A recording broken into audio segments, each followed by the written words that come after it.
লজ্জা থাকা উচিত আপনার। আপনি মুখে পাজা খালি দাঁড়িয়ে একজন আলেমের বিরুদ্ধে সমালোচনা করতেছেন। এই আলেম আপনার সব সময় কাছের প্রিয় মানুষ।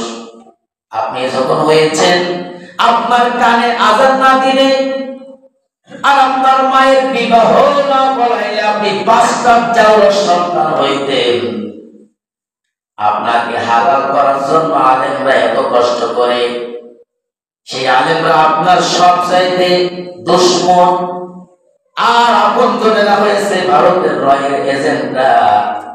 অনেক লোক আছে মুসলমানদেরকে মাদ্রাসা মসজিদ আলেম দেখলে বকলা দেখলে মেজাজ খারাপ হয়ে যায়।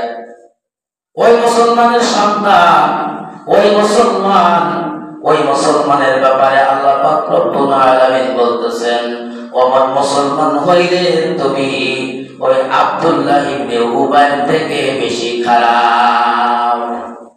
আব্দুল্লাহ ইবনে উবাইকে সবাই জানেন, বিশ্ব নবীর পিছনে নামাজ পড়েছে, বিশ্ব নবীর পিছনে দাওয়াত চলেছে, নামাজ পড়েছে, বিশ্ব নবীর সঙ্গে থেকেছে।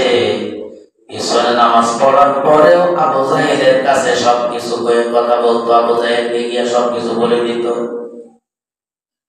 নবীজিকে নেতা মানতে পারে নাই, তাদের নেতা ছিল আবু জাহেল। আজকেও যারা আলেমদের পিছনে নামাজ পড়ে, আলেমদের সঙ্গে চলাফেরা করে, আবার আলেমদের নামে বদনাম গায়, এরা ওই আব্দুল্লাহ ইবনে উবাই থেকে আবু জাহেলদেরকে বেশি খারাপ। এই কথা বলেন না কেন? নবীজি কি বললেন আর কি হলো? নবীজি বলেছেন যারা আলেমদেরকে ভালোবাসলো তারা যেন আমি নবীকেই ভালোবাসলো। আজকে আলেমদের তাবলীগ, আলেমেরা বের গোড়ার আলেমেরা তাবলীগের দাওয়াত দেয়, আর ওদিকে পাবলিকে তাতে গ্রুপ বেরিয়ে কি দাওয়াত দেয়। একজন পাবলিক আর একজন পাবলিককে কি দাওয়াত দেবে একটু বলেন? একজন পাবলিক আর একজন পাবলিককে কি দাওয়াত দেবে? কোন দাওয়াত দিলে কাজ হবে? তার মধ্যে এলেম আছে? তাদের টার্গেট কিভাবে দুইটা গ্রুপ করে ইসরায়েল থেকে তারা নিয়েছে উসামা, তরবারির টার্নিং নিয়েছে। ওদের গনগোলা ভারতের রয়ের এজেন্টদের প্রেসক্রিপশনের এরা এইভাবে হত্যাকাণ্ড চালিয়েছে। আমরা বাংলাদেশের জমিন থেকে প্রতিবাদ করি, এদেরকে বাংলাদেশ থেকে যত তাড়াতাড়ি সম্ভব এদের কার্যক্রম বন্ধ করতে হবে। কথা বলেন ঠিক কিনা? এটা গ্রুপ নামে কোনো গ্রুপ থাকতে পারবে না। তাবলীগের দাওয়াতের কাজ যদি করতে চাও, তাহলে আলেমদের সঙ্গে এক কাতারে মিলে, তারপরে সবাই মিলে একসঙ্গে তাবলীগের দাওয়াত দিবা। দুই গ্রুপে মারামারি করবা, এটা ইসলাম তোমাকে কে শিখালো? তোমাদের উপরে কি আলেমরা হামলা করেছে? আলেমরা ঘুমিয়েছিল, রাতের অন্ধকারে গিয়ে তাদের উপর আক্রমণ করা হয়েছে। এটাকে দুই গ্রুপ মারামারি বলে না, এটা হলো এক গ্রুপের উপরে আক্রমণ করা। আপনি আপনার ঘরে আছেন নিরাপদে, এখন আপনার ঘরে ডাকাত এসে আপনাকে মারতেছে, জবর করতেছে, কাটতেছে, এখন এটাকে দুই গ্রুপে মারামারি হলো? বলেন না, এটা গ্রুপের উপরে অন্তর্গত হামলা চালানো হয়েছে। আলেমরা কোন সময় আগে একবার মারামারি হয়েছে এর সঙ্গে নাই। এই যে মিজানুর রহমান আজহারিকে বাংলাদেশ থেকে তাড়িয়ে দিয়েছিল 5টা বছর আগে, এই বাংলাদেশের জমিনে সে হক কথা বলতে পারে নাই, তাকে তাড়িয়ে দিয়েছে। আজকে সেই মিজানুর রহমান আজহারি 5 বছর পরে বাংলার জমিনে এসে আজকে সেই যে চট্টগ্রামের পেকুয়াতে বর্তমানে বাংলাদেশের শ্রেষ্ঠ সবচেয়ে বড় মাহফিল আজকে হচ্ছে। আল্লাহ কি পারেন না সম্মান দিতে? সম্মান দেওয়ার মালিক কে? মিজানুর রহমান আজহারের কথা শুনে লক্ষ যুবক দিনের পথে এসেছে। সে তো কোনোদিন কাউকে গালি দেয় না।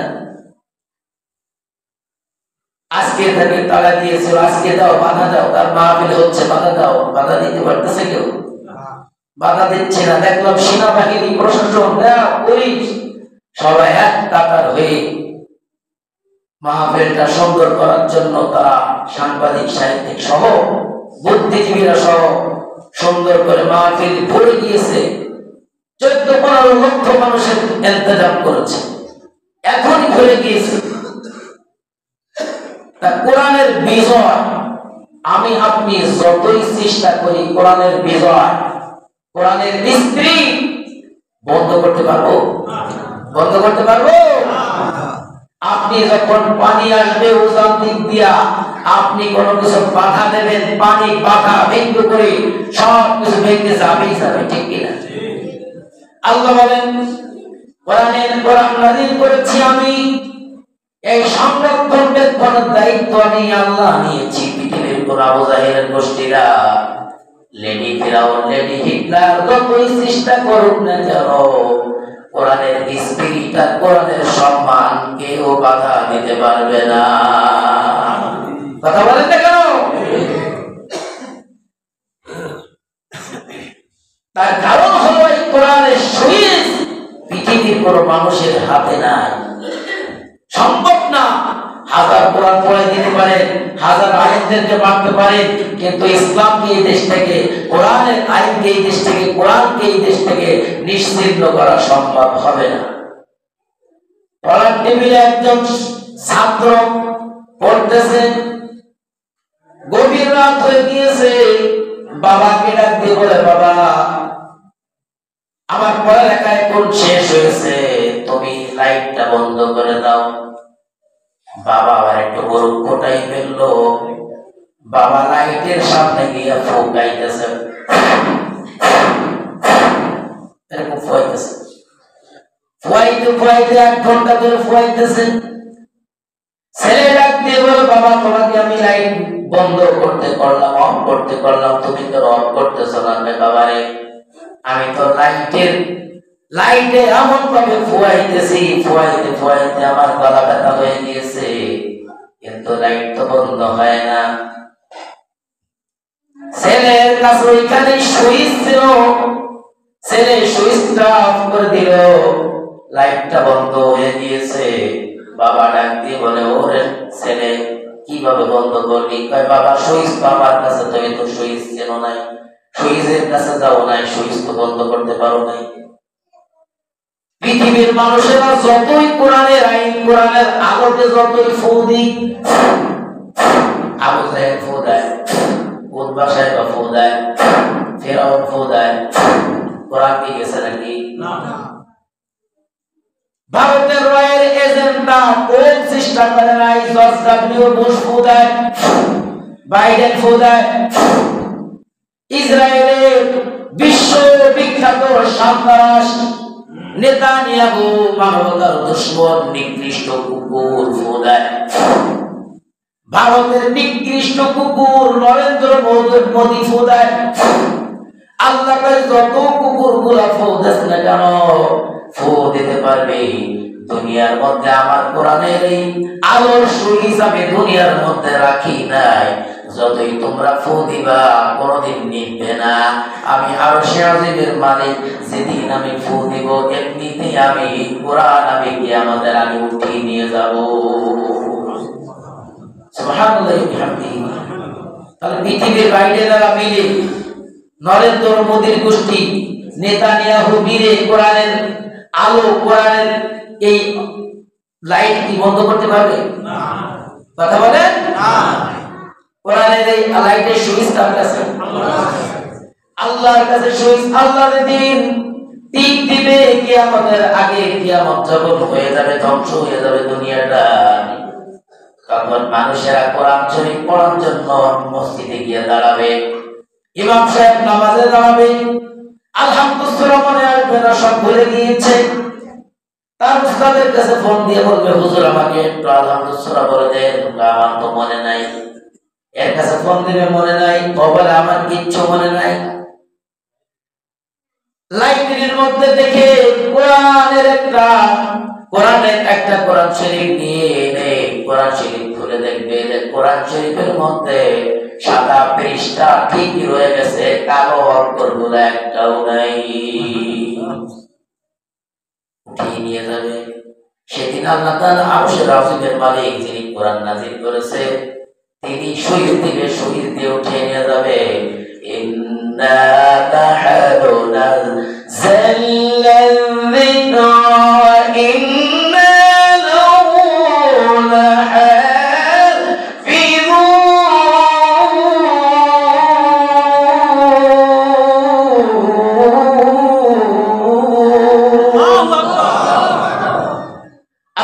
কোরআন আমি নাযিল করেছি, কোরআন আমি এই দুনিয়ায় পাঠিয়েছি নবীদের উপরে। এই কোরআন আমি আল্লাহর যতদিন ইচ্ছা ততদিন আমি সংরক্ষণ করব। পৃথিবীতে কোনো কাফের মিলে সবাই মিলে আমার এই কোরআনকে ধ্বংস করতে পারবে না। কোরআন নাযিল করেছে আমি, এর সংরক্ষণ আমি আল্লাহ নিজে নিয়েছি। সুবহানাল্লাহ সুবহানাল্লাহ বিহামদিহি। সেদিন হাসরের ময়দানে কোরআনের মানুষেরা, কোরআনের পক্ষে যারা ছিল, কোরআনের আইনকে প্রতিষ্ঠিত করার জন্য যারা এই জমিনে চেষ্টা করছিল, শুধুই কেবল তাদের কপাল ভালো হবে। আর যারা কোরআনের বিরুদ্ধে চলছে এদের কপাল দুনিয়াতেও পুড়িয়ে যাবে, মরার পর হাসরের ময়দানে পোড়া কপাল নিয়ে জাহান্নামে যাবে। বুঝতেছেন কথা? তাহলে আমরা কোরআনের পক্ষে থাকবো না বিপক্ষে থাকবো?